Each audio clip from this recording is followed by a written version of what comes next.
I was born in Maine, in Westbrook, Maine, June 6, 1939. And my dad at that time was already in the service, and he was coming and going. I didn't tell him, but as soon as I turned 18, I went down and joined the Navy. And then that night at dinner, I broke it to my dad. We were sitting across the table from each other, and we just got talking, and then I said, "Dad, I joined the Navy today." He looked at me, put his hand across the table, and said, "Congratulations, Pickle, it'll make a man out of you."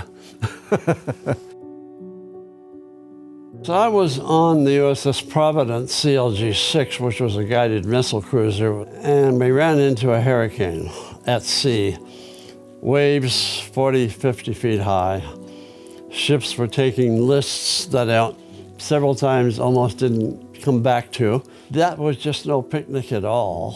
And I had always thought about going into submarines anyway. And so a couple days later, when we got out of that, and I didn't know if we'd even be alive, I went to the personnel office on board ship and applied for submarine school. I would say about 40% of those of us that came from the surface Navy to apply for submarine service made it through. So those of us that did and who work hard and earn our dolphins, you're just proud. We just kind of looked on ourselves as just one of the elite sections of the Navy. And when you earned your dolphins, you were proud of them. And so I still have the original ones.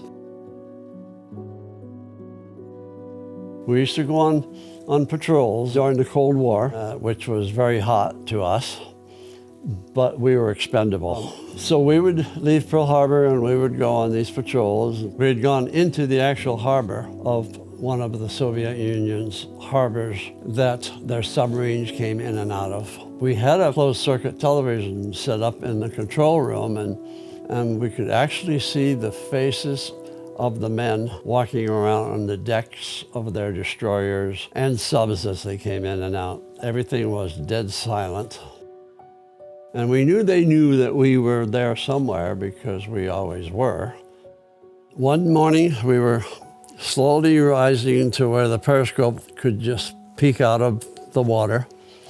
And all of a sudden, the linkage on our stern planes, which controlled the fine-tuning of the rising, broke. So the captain lost complete control of our ascent. When he did, we were just bobbing on the water in their naval bay.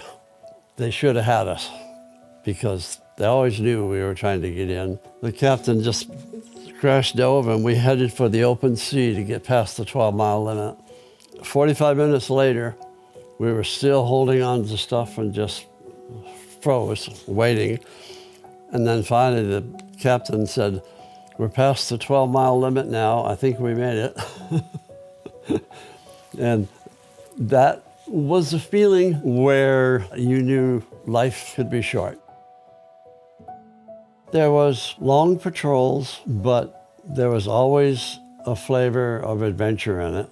Yes, we could have been deceased. Yes, we could have been vaporized. But we were young men and adventurous. I thoroughly enjoyed it, and most of the submariners did. We were a close-knit family because we all knew that we depended on each other for survival. If one thing went wrong when we were under that ocean and the right person wasn't there to make that intervention, the whole crew's gone.